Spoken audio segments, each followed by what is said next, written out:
वृंदावन बिहारी लाल की जय। श्री कृष्ण भगवान की जय। माँ सरस्वती की जय। भागवत गीता की जय। वेद व्यास जी की जय।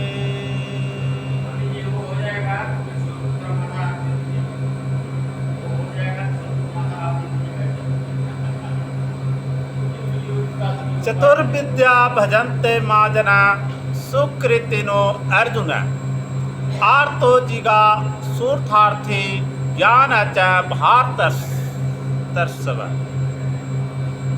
हे भरत श्रेष्ठ, 4 प्रकार के पुण्यात्मा मेरा सेवा करते हैं, आर्त, जिज्ञासु और अर्थार्थ तथा ज्ञानी।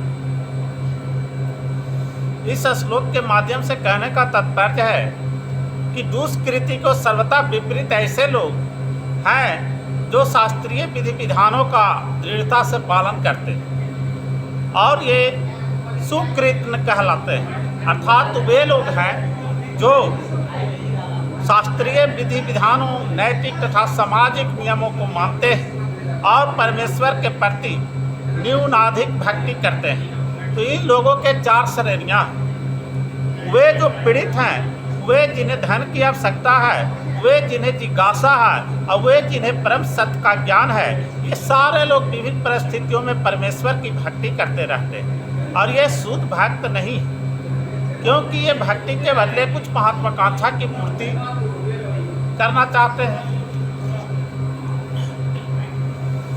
तो शुद्ध भक्ति निष्काम होती है और उसमें किसी लाभ की आकांक्षा नहीं रहती। तो भक्ति रस मृत सिंधु में शुद्ध भक्ति की परिभाषा इस प्रकार की गई है। अन्याभिलाषाता शून्यम ज्ञान कर्मांडा निर्वृतम अनुकूल्येन कृषाणु सुलिनम भक्ति रतमा। तो मनुष्य को चाहिए कि परमेश्वर कृष्ण के दिव्य प्रेमा भक्ति किसी साकाम कर्म में अथवा मनोधर्म द्वारा भौतिक लाभ की इच्छा से रहित होकर करे, तो यही शुद्ध भक्ति कहलाती है।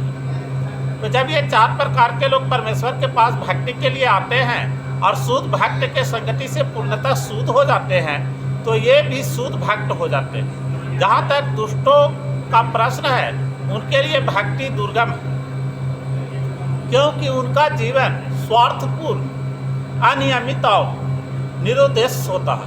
किंतु इनमें से भी कुछ लोग शुद्ध भक्त के संपर्क में आने पर शुद्ध भक्त बन जाते हैं। तो जो लोग सदैव सकाम कर्मों में व्यस्त रहते हैं, वे संकट के समय भगवान के पास आते हैं और तब वे शुद्ध भक्तों की संगति करते हैं तथा विपत्ति में भगवान के भक्त बन जाते हैं। तो जो बिल्कुल हताश हैं, वे कभी कभी शुद्ध भक्तों की संगति करने आते हैं और ईश्वर के विषय में जानने की जिज्ञासा करते हैं।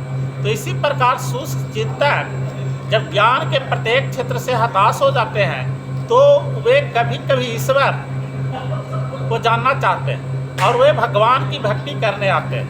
तो इस प्रकार ये निराकार ब्रह्म तथा अंतर्यामी परमात्मा के ज्ञान को पार कर जाते हैं और भगवत कृपा से या उनके शुद्ध भक्त की कृपा से उन्हें साकार भगवान का बोध होता है। और कुल मिलाकर जब आर्त, जिज्ञासु, ज्ञानी तथा धन की इच्छा रखने वाले समस्त भौतिक इच्छाओं से मुक्त हो जाते हैं और जब वो भली भांति समझ जाते हैं कि भौतिक आसक्ति से आध्यात्मिक उत्पत्ति, आध्यात्मिक उन्नति को कोई सरोकार नहीं, तो वो शुद्ध भक्त बन जाते हैं। जब तक ऐसी शुद्ध अवस्था प्राप्त नहीं हो लेती, तब तक भगवान की दीप सेवा में लगे भक्त सकाम कर्मों में या संसारिक ज्ञान की खोज में अनुरक्त रहते हैं। अतः शुद्ध भक्ति की अवस्था तक पहुँचने के लिए मनुष्य को इन सबों को लांघना होता है। बोलिए वृंदावन बिहारी लाल की जय। जय जय श्री कृष्ण भगवान की जय।